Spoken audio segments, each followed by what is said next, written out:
Quinn has, in recent times, been gaining some traction. People like her because she's ranged, deals lots of damage, has powerful split pushing potential, and can roam. Well, quite simply put, Urgot is better.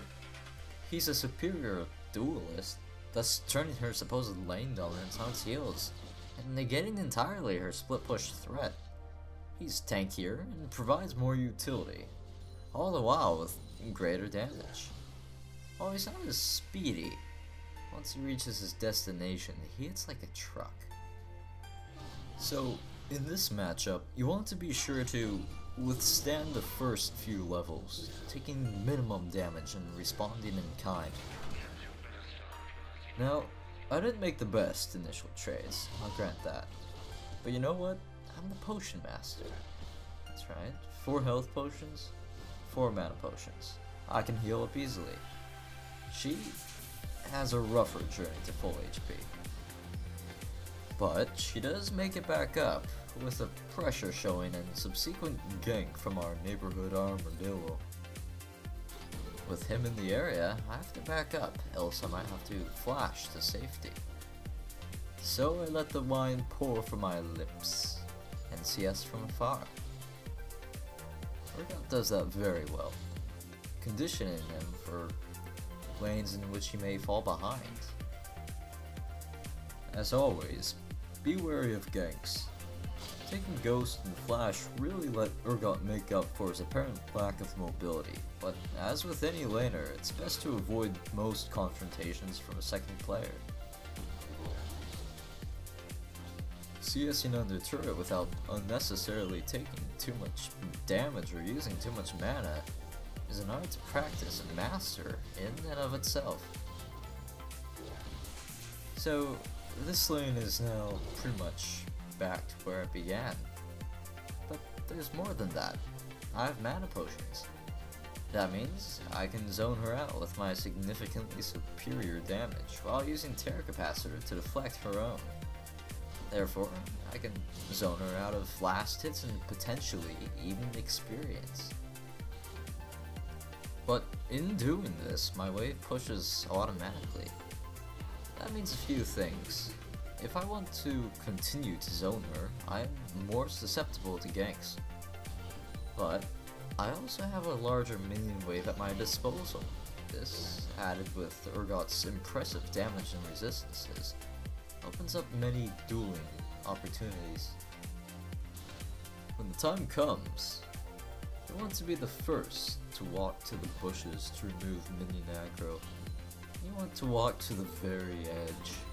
That way, your opponent can't just waltz on to the tip of a stalk of grass to drop aggro.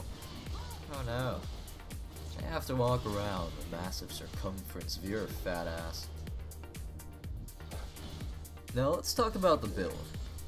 In this situation, I pick up 2 Doran's Blades and a Tear. The Doran's Blades provide some highly appreciated sustain. Coupled with the Feast Mastery, you'll heal 9 HP every time you kill a minion, or 6 every time you hit something. Add to this the flat health and damage and you've got the ideal purchase. Then, the Tear. Urgot thrives off of a good pool of mana, and this item provides just enough, with an unbeatable efficiency. Upgrading it into Myrrh Mana is like picking up a Bloodthirster for the average marksman, and just as core. Now let's skip ahead a little bit. The lane has begun to stagnate, but we don't want that. Thankfully, you only have to hit 1 Noxian Corrosive Charge to force a squishy opponent out of lane, and if they don't leave, well, pop Ghost and position reverser and finish them. So skipping a little ahead, it's been a little while. Shyvana is coming up for a gank. I decide, hey, might as well set it up. But Ignite. That's just too bad, really. Perhaps if I had stayed there and auto-attacked some minions, I might have been able to survive with my Doran's Blades. But alas, anyhow. So at this point, you reach kind of a crossroad. Do you build as a damage dealer or as an off tank? I advise that you build towards damage in this matchup to remove Quinn's split pushing threat. It empowers you to eliminate her in a single EQQQQ, that's 4 Qs combo.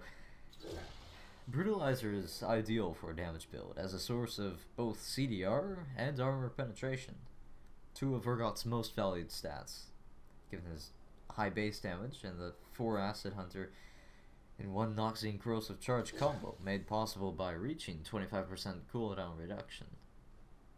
Granted, of course, you have a reasonable latency. Now let's see here. You want to continue to be a bully, just never stop. Whenever you can, throw out that Noxian Corrosive Charge, hit a couple Qs, you have to walk around to the wall, sometimes just barely out of the turret range. Practice with some bot games if you feel like you're getting into the range a little too much. And there you go, she's going back home. In lower elos, sometimes they'll just stay there. It's pretty nice. Not really necessary given the huge CS lead you get already, but great for climbing. Just snowball out of control.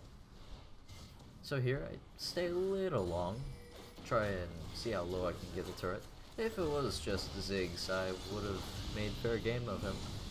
But Quinn as well, yeah, it's pretty tough. She is fast, I'll give her that. But I would like to point out one important thing. You can do this with Aatrox as well. Throw Noxian Corrosive Charge where they were before they flew up, and you'll still lock on to them. So Quinn takes my tower, and farming happens.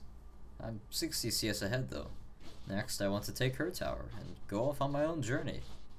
So I force her away, and bash away at it, as she farms minions. With both top turrets down, I head mid to help my team, after picking up a Manamune. So I throw out Noxian Corrosive Charge to begin the combo, and ult immediately. This gives me just enough time to fire 3 Acid Hunters, and brings E back up faster than if I had used it once my ultimate ended. Take note of my early ghost usage, which helped me pursue them.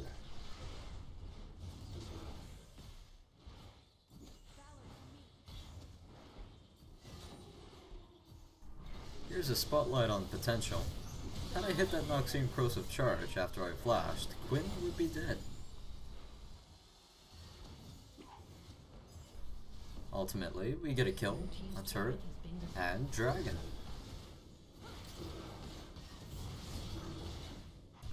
Next, I upgrade into Ionian Boots of Lucidity to reach that sweet spot for 4 Noxian Corrosive Charges. Always pick up farm when you can. This over here is a dream come true. Right here, I wait for the next minion wave so that I can push it out to their turret and apply pressure in 2 places at once. Now sure, I could farm golems here, but our mid lane turret is under siege. The time is better spent dealing with mid lane, so I head right on over there. So we have a Soraka. That means it's okay to go ham with heals and shields. I'll withstand enough of it to win the fight. Don't panic. Through thick and thin, no matter how many ultimates they put on you, just fight it out. Sure enough, although I did die, we won the fight. So then, this happens. Not even 20 minutes in. I made an attempt. That's definitely gonna turn out alright. I pick up pickaxe because damage is amazing, and it builds into Last Whisper, a great item for penetrating armor, particularly that of Rammus and Leona's. Now this being an incredibly long Baron attempt with short timers, the enemy team arrives promptly, and mine is forced to retreat, or die and give up Baron. But help is on the horizon. Speedy God pops Ghost, rushes into the battlefield, and eradicates the remainder.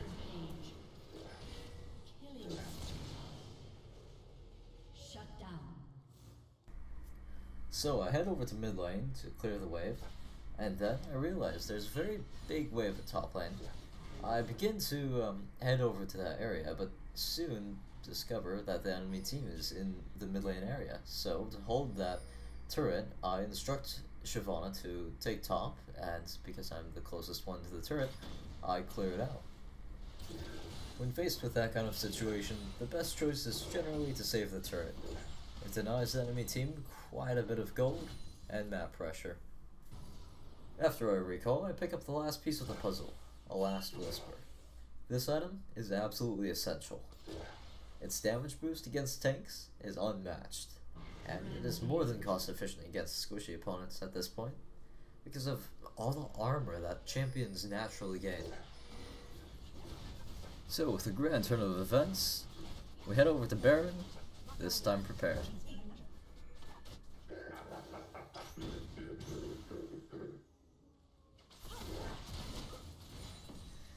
Following that, my team isn't exactly on the same page.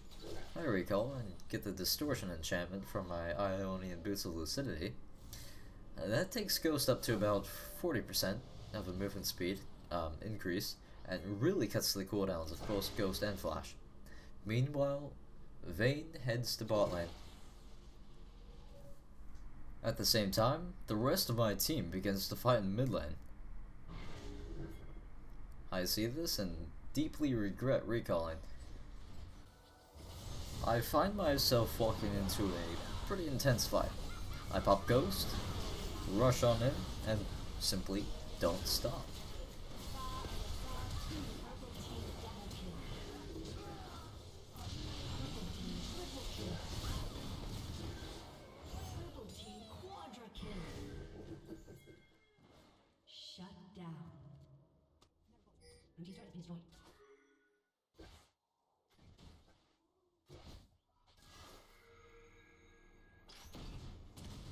Blue team's turret has been destroyed. So, the obvious progression here is to push mid.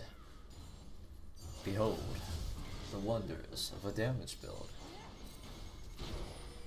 Had he not flashed, he would have been dead. Now, the obvious progression from here is simply to poke them down. They're desperate. They have to fight, else they won't have another chance. So we just want to wait until they initiate.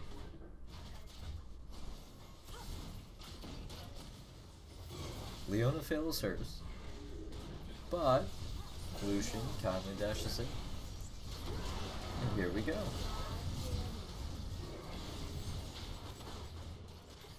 So that's about it.